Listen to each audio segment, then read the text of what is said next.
Good morning. It's Vijay here. Today is Monday, 3rd November 2025. I'm sure all of you who have seen the match yesterday between India and South Africa in the women's final would have been really having fantastic memories. It was an absolutely thriller, and finally, Indian women have found their place in the sun. I think this will augur fantastically for the women to now participate, and more women to participate. This would be, I think, something like the 1983 World Cup winning. Soon after that, India began to get recognized on the global stage. We've had significant victories in the past in the World Cups, but this is the first time we have won the World Cup. So congratulations should go to them. And I think the mood is high. Hopefully, the mood in the bull camp this morning will also be high, because I suspect the way things have developed over the weekend, not only globally but also locally, it augurs well for an enjoyable week as far as the bulls are concerned. Please note that this is a holiday shortened week. On Wednesday, we have the Guru Nanak Jayanti, so all the exchanges are closed. So you can also enjoy the holiday on that day, and hopefully the Bulls will enjoy a good start to the week. Friday was not a good day. Friday, in fact, quite a few opportunities were lost by the Bulls to take up the market, and the markets closed lower. And for the second straight session, Nifty fell below 25,800, and people already started writing the obituary, saying that now it will go to 25,600, 25,400, and so on and so forth. We have held firm. We believe that what happened on Friday was an aberration. It is, when you climb the wall of worry, you generally have these setbacks, but these should be temporary setbacks as per my analysis. So BEL was the top performer in the large caps, and Eternal was the worst performer on that day. Bank Nifty also fell. It fell below 57,800. Now people are talking of 55,000. Just last week they were talking of 60,000. That is how analysts analyze the market, and most of these analysts will not be putting any trades, and they will be scared if they put any trade, because invariably their analysis will not meet what the market does. So if on Friday we had Kotak Mahindra and ICICI Bank, which were the losers, today we are planning to buy into that. Today is also free day where I show my trades uh, for people who are all my subscribers on the free subscribers on the Market Mirror channel on the Telegram group. So I am quite bullish today, not because of anything, excepting because lots of events have happened, and we will discuss this one by one. So on as I said, on Friday everything closed in the red, most of it. PSU Bank was the top gainer. We hold a Canara Bank, we hold a Punjab National Bank, and these have served us well. Metal index was the top loser. I think today it may be a turnaround for metals, especially precious metals, in my opinion. Pharma and IT reality, everything declined. So nothing much to speak on Friday as a movement. Globally, we saw Asian markets were mixed on that day, but today Asian markets, all of them are very strong.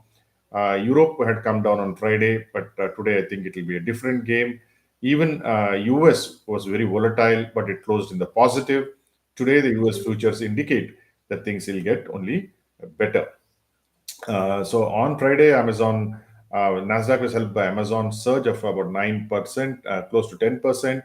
Tesla gained between 2 and 4%. Apple also gained. So everything was hunky dory as far as the US markets are concerned. US markets are not bothered. They continue to go up, and the action is action is in the US. But I'm sure some of it will also spill onto Indian markets.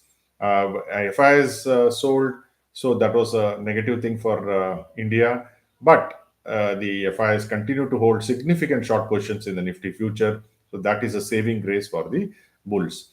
Gold was very volatile on all Fridays. Precious metals are very volatile, especially silver and gold. Gold was very volatile. It currently on the spot market it is hovering around close to 4,000, and silver is around 38.65. Interestingly, silver has again come in backwardation. It had gone into the normal, the contango as they call it. The futures will be higher than cash, But now again, cash has become higher than futures, which means there's a floor going to be there on the silver. So we should have another short squeeze coming up sometime soon. Dollar index tried to go up to 100, but it is not reached there. Oil also has been steady at around 65.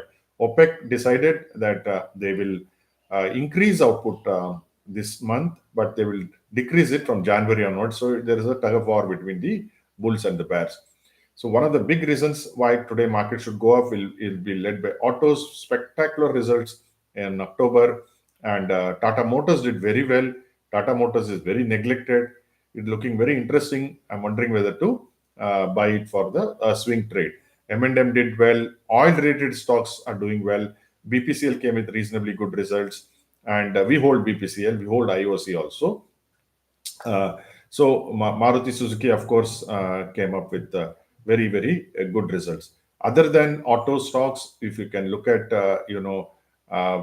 stocks, you can look at railway stocks. Titagarh Railway Systems has got a big order from MMRDA, about 2,500 crores. That could be in the limelight. So will NCCB. They also got some huge orders worth about 700 crores.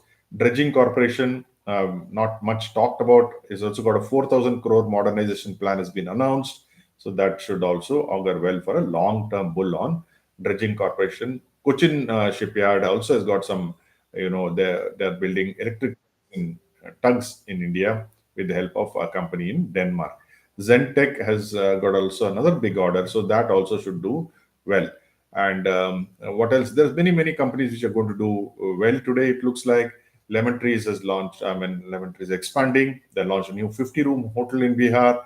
Mahindra and Mahindra is launching 7-seater electric SUV.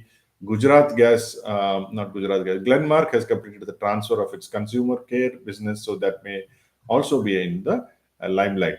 Vodafone Idea, there is some PE called TCH, which is planning to invest about $6 billion in the company. There's only media reports. We don't know whether it is all fake, but that is what it is. Then we have what else? Yeah, these are the companies which are, which will be in the limelight. One more very important thing is the GST numbers are very good for month of October. People thought that because the GST rates have been reduced in September, the inflows in GST will be lower in October, but that is not the case. In fact, it has gone up, and that will give encouragement to the government to reduce GST further in the next meetings. So the bogey that you reduce GST rates, so the incomes will all fall down, was the chorus of quite a few of the opposition ruled of some of the states, and that has not that has been negated spectacularly, I would say.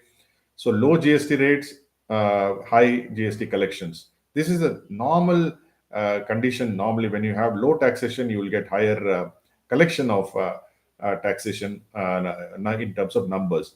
So all in all, I'm very confident and optimistic that today should be a good day, and this should be a good start for the week. Sooner or later, we should see that 26,000 being crossed. Whether the new high will come soon, I don't know, but certainly we are on the way to cross 26,000, in my opinion, notwithstanding what happened on Thursday and Friday last week. So just enjoy the day, and I think things should be better for the week. So whatever you do today, I hope it is successful. Thank you for joining me.